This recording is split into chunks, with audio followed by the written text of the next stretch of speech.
আমরা বাংলাদেশ জাতীয়তাবাদী ছাত্রদল ছাত্র সংগঠন, আমরা ইসলামিক ঘরানার ছাত্র সংগঠন না, কিন্তু কোরআন হচ্ছে ছাত্রদল বা অপর কারো উপরে না। কোরআন সমগ্র মানব জাতির জন্য, এমনকি কোরআন শুধু মুসলমানদের জন্যও না। পবিত্র রমজানে এভাবেই আপন হয়ে উঠুক সবাই ইসপির আপন করা স্বাদে। ইসপি আপন করা স্বাদ। কোরআন সমগ্র সৃষ্টিকুলের জন্য, সমগ্র মাখলুকের জন্য হচ্ছে কোরআন। সুতরাং সেই কোরআনকে আমাদের জানতে হবে, পড়তে হবে, এবং যেটি দিয়ে আল্লাহ শুরু করেছেন যে ইকরা, পড়ো, আর কোরআনকে পড়তে হবে। এবং আমরা যদি কোরআনের আলোকে জীবন গঠন করতে পারি, তাহলে আমাদের যে সমাজে যে চলমান অন্যায়, অবিচার, জুলুম, এই জুলুমের নিপাত হবে, জুলুমের অবসান হবে এবং একটি আলোকময় সমাজ গঠিত হবে। সুতরাং কোরআনের যে ন্যায়ের কথা বলা হয়েছে, এবং ইতোমধ্যে বাংলাদেশে যে একটি জনগণের সরকার প্রতিষ্ঠিত হয়েছে, সেই সরকারের যিনি নবনির্বাচিত প্রধানমন্ত্রী, তিনি বলেছেন যে মহানবী সাল্লাল্লাহু আলাইহি ওয়াসাল্লামের আদর্শে দেশ এবং ওনার সরকার উনি পরিচালনা করবেন।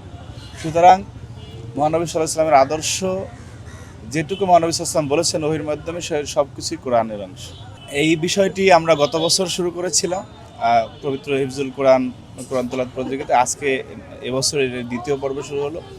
বাংলাদেশের মাদ্রাসা পড়ুয়া শিক্ষার্থী যারা আছেন এবং অন্যান্য যারা স্কুল কলেজে পড়েও কোরআনকে শিখেছেন, তাদের প্রতিও আহ্বান থাকবে যে আপনারা সবাই স্বতঃস্ফূর্তভাবে এই প্রতিযোগিতায় অংশগ্রহণ করে, আসলে এইটা কোরআনের যে এটা প্রতিযোগিতা না, কিন্তু একটা প্রক্রিয়ার মাধ্যমে তো আপনার প্রথম দ্বিতীয় সিলেক্ট করতে হয়। এই কারণে প্রত্যেকেই এখানে বিজয়ী যারা অংশগ্রহণ করবে, কারণ অংশগ্রহণ করা কোরআনের জন্য যারা অংশগ্রহণ করবে প্রত্যেকেই বিজয়ী, কিন্তু একটি প্রক্রিয়ার মাধ্যমে এখানে প্রথম দ্বিতীয় নির্ধারণ করতে হয়, যার কারণে প্রতিযোগিতা শব্দচয়নটি এখানে করা লাগে আর কি।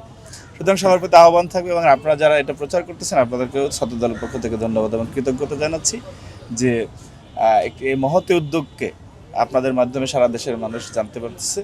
এবং আহ্বান থাকবে সবাইকে যে আসুন আমরা কোরআন যে নির্দেশনা আমাদেরকে দিয়েছে যে, এবং দেশের স্বার্থেও বিভেদের ঊর্ধ্বে উঠে আমরা কোরআনের আলোকে আমাদের জীবন গঠন করি।